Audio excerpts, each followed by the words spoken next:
বিশ্ব শৰ্মা ডাঙৰীয়াক জেললৈ যাব লাগিব। সেই দিনৰ পৰা হিমন্ত বিশ্ব শৰ্মা ডাঙৰীয়া চেহেৰাটো সলা হৈ গ'ল আৰু চলি অহা গুচি গ'ল। মুহূৰ্তত জনাই আছো এটা বিগ ব্ৰেকিং নিউজ। মুখ্যমন্ত্ৰী হিমন্ত বিশ্ব শৰ্মাৰ বিৰুদ্ধে দাখিল কৰা আবেদন গ্ৰহণ কৰিবলৈ অস্বীকাৰ উচ্চতম ন্যায়ালয়। হিমন্ত বিশ্ব শৰ্মাৰ ঘৃণাসূচক মন্তব্য সন্দৰ্ভত উচ্চতম ন্যায়ালয়ৰ তাৎপৰ্যপূৰ্ণ পৰামৰ্শ। অভিযোগকাৰীক উচ্চতম ন্যায়ালয়ৰ পৰিৱৰ্তে উচ্চ ন্যায়ালয়ৰ কাষ চপাৰ আহ্বান। জুবিন গাৰ্গৰ হত্যাৰ ষড়যন্ত্ৰ গুৱাহাটীতে কৰা হৈছিল। জুবিন গাৰ্গৰ গোচৰৰ বিশেষ চৰকাৰী অধিবক্তা জিয়াউল কামালৰ এই মন্তব্য। বিজেপিত যোগদান কৰিব পাৰে ভূপেন কুমাৰ বৰা। ভূপেন বৰাই কৈছে বিধানসভাত ৪৮খন আসন সংখ্যালঘুৰ বাবে সংৰক্ষণৰ চিন্তা কৰিছিল কংগ্ৰেছে। এই ৰাস্তাৰেই কংগ্ৰেছৰ ভৱিষ্যত নাইকিয়া হ'ব।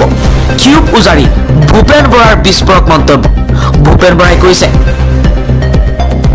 যে কংগ্ৰেছে বৰ্তমান সময়ত সংখ্যালঘুৰ প্ৰতি যি দৰদ দেখুৱাইছে, এই দৰদে কংগ্ৰেছৰ ভৱিষ্যত শেষ কৰিব।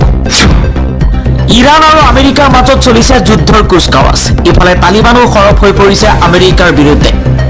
তালিবানে কৈছে যদি ইৰাণৰ ওপৰত আমেৰিকাই আক্ৰমণ কৰে তেতিয়াহ'লে তালিবানে ইৰাণৰ হৈ আমেৰিকাৰ বিৰুদ্ধে যুদ্ধ কৰিব। ইৰাণ আৰু আমেৰিকাৰ মাজত তীব্ৰ যুদ্ধৰ সম্ভাৱনা। মধ্যপ্ৰাচ্যলৈ ৰাওনা হৈছে আমেৰিকাৰ শক্তিশালী যুদ্ধ জাহাজ। এই যুদ্ধ জাহাজৰ পাছতেই ইৰাণৰ সমৰ্থনত থিয় হৈছে আফগানিস্তানৰ তালিবান চৰকাৰ। জুবিন গাৰ্গৰ ন্যায় প্ৰসংগত এইবাৰ সৰব ভিক্টৰ দাস। ভিক্টৰ দাসে কৈছে কলিৰ যুগত জুবিন গাৰ্গ ৰাম আৰু মই জুবিন গাৰ্গৰ ভক্ত হনুমান। মই জুবিন গাৰ্গৰ ন্যায়ৰ কাৰণে সদায় মাত মাতি যাম। নিজকে জুবিন ভক্ত হনুমান বুলি জুবিন গাৰ্গৰ ন্যায়ৰ দাবী ভিক্টৰ দাসৰ। ভিক্টৰ দাসে কৈছে হিমন্ত বিশ্ব শৰ্মাই জুবিন গাৰ্গৰ ন্যায় নিদিয়ে। হিমন্ত বিশ্ব শৰ্মাই সদায় জুবিন গাৰ্গৰ হত্যাকাৰীৰ পক্ষতহে থিয় দিছে। ৰাইজৰ দলত আনুষ্ঠানিকভাৱে যোগদান কৰিছে কংগ্ৰেছৰ প্ৰাক্তন বিধায়ক আব্দুৰ ৰছিদ মণ্ডল আৰু আপাচুৰ মুখ্য উপদেষ্টা দুলাল চন্দ্ৰ বৰুৱাই আনুষ্ঠানিকভাৱে ৰাইজৰ দলত যোগদান কৰিছে। আগন্তুক 2026 চনৰ বিধানসভা নিৰ্বাচনৰ পূৰ্বে ৰাইজৰ দলৰ শক্তি বৃদ্ধি পাইছে। ইফালে কংগ্ৰেছৰ ভিতৰ চৰাত খোখনিয়াৰ সৃষ্টি হৈছে। বিজেপিৰ গুণ্ডাৰাজ আৰু জংগল ৰাজক উফৰাই যিদিনা দিছপুৰত কংগ্ৰেছৰ চৰকাৰ প্ৰতিষ্ঠা হ'ব, সেইদিনা মই মোৰ শৰীৰৰ এই তেজ আৰু ঘাম ধোৱা ৰুমালখন দলৰ মুখ্য কাৰ্যালয়ত উত্তোলন কৰি এই মন্তব্য কৰিছিল ভূপেন কুমাৰ বৰাই। কিন্তু ভূপেন বৰাই নিৰ্বাচনৰ প্ৰাক মুহূৰ্তত কংগ্ৰেছ দলৰ পৰা ওলাই আহিছে। বিজেপি দলত যোগদান কৰাৰ পূৰ্ণ সম্ভাৱনা আছে ভূপেন কুমাৰ বৰা। ভূপেন বৰাক লৈ এইবাৰ সৰব হৈ পৰিছে মনোৰঞ্জন বৰগোহাঁই। মনোৰঞ্জন বৰগোহাঁয়ে কৈছে যে আপুনি কিয় পাহৰি গৈছে যিদিনা শোণিতপুৰ জিলাত ভাৰত জোড়ো যাত্ৰাত বিজেপি দলৰ গুণ্ডা বাহিনীয়ে আপোনাক শাৰীৰিকভাৱে আক্ৰমণ কৰি আপোনাক আহত কৰিছিল। আপোনাৰ নাকেদি তেজ বৈছিল। আপুনি কলিয়াবৰত অনুষ্ঠিত হোৱা বৃহৎ কৰ্মী সভাখনত কৈছিল, যিখন সভাত ৰাষ্ট্ৰীয় সভাপতি মল্লিকাৰ্জুন খাৰ্গে আৰু ৰাহুল গান্ধী উপস্থিত আছিল। হাজাৰ হাজাৰ দলৰ তৃণমূলৰ কৰ্মী আছিল। আপুনি সেইদিনা নিজৰ পকেটৰ পৰা তেজ লগোৱা ৰুমালখন উলিয়াই উদাত্ত ভাষণ কৰ্মীসকলক উদ্দেশ্যি কৈছিল। Breaking news. ভূপেন বৰাৰ কংগ্ৰেছ দল ত্যাগৰ পিছতেই কংগ্ৰেছত এতিয়া ধুমুহা। গৌৰৱৰ মূৰত ৰাম টাঙোন মাৰি ভূপেন বৰাই এৰিছে কংগ্ৰেছ দল। অসমত মহাশূন্য হোৱাৰ দিশে কংগ্ৰেছ দল। ঘৰিয়ালৰ দৰে কংগ্ৰেছক গিলি শেষ কৰিছে সাংসদ ৰকিবুল হুছেইনে। ৰকিবুল হুছেইনক সোঁহাতে লৈ কংগ্ৰেছ ধ্বংস কৰাৰ অভিযানত নামিছে খুদ গৌৰৱ গগৈ। ইতিহাসৰ সবাতকৈ ব্যৰ্থ সভাপতি হোৱাৰ দিশে গৌৰৱ গগৈ। অতি শীঘ্ৰেই বিজেপিত যোগদান কৰাৰ পূৰ্ণ সম্ভাৱনা আছে ভূপেন কুমাৰ বৰাৰ। দল এৰিবলৈ ভৰি দাঙিছে আন কেইবাজনো বিধায়কে।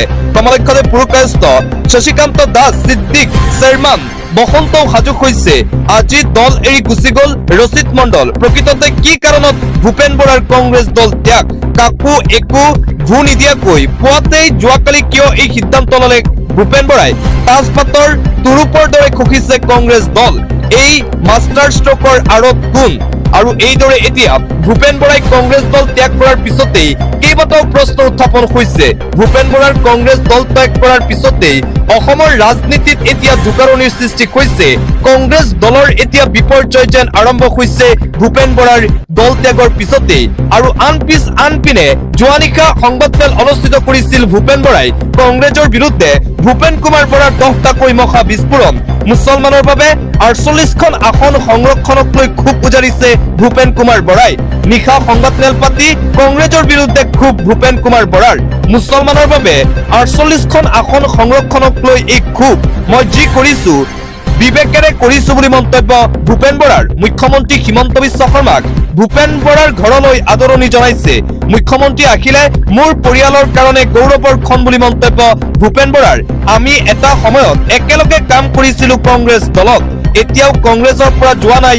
হিমন্ত বিশ্ব শৰ্মা মৰ্যাদা হানি হলে দলত কোনে থাকিব বুলি প্ৰশ্ন কৰিছে ভূপেন বৰাই আত্মসন্মান থকা বাবে এই সিদ্ধান্ত লৈছো বুলি মন্তব্য ভূপেন বৰাৰ ৰকিবুল হুছেইনৰ বাবে কংগ্ৰেছ দল ত্যাগ কৰাৰ ইংগিত আজি মই সৰ্বসাৰা ৰকিবুলৰ জয় জয় মই কংগ্ৰেছত টিকি থাকিবলৈ বহুত টান হয় যিটো ৰাস্তাৰে দল আগবাঢ়িছে এনেকৈ হলে কংগ্ৰেছৰ কোনো ধৰণৰ ভৱিষ্যত নাই আজমলৰ সৈতে হাত মিলোৱাৰ দিনাৰ পৰাই কংগ্ৰেছৰ উত্থান বন্ধ পাৰ্টিত যোগদান নকৰা মানুহে টিকট পাই এতিয়া কংগ্ৰেছ দলত নিশা সংবাদমেল অনুষ্ঠিত কৰি কংগ্ৰেছ দল ত্যাগ কৰাৰ পিছতেই এইদৰে 10টাকৈ মহাবিস্ফোৰণ ঘটালে প্ৰদেশ কংগ্ৰেছৰ প্ৰাক্তন সভাপতি তথা সদ্যত্যাগী কংগ্ৰেছ নেতা ভূপেন কুমাৰ বৰাই আন এটা গুৰুত্বপূৰ্ণ খবৰ আজি নিশা অৰ্থাৎ সন্ধিয়া 7 বজাত মুখ্যমন্ত্ৰীৰ সৈতে বৈঠকত মিলিত হ'ব ভূপেন কুমাৰ বৰা ভূপেন বৰাৰ বিজেপি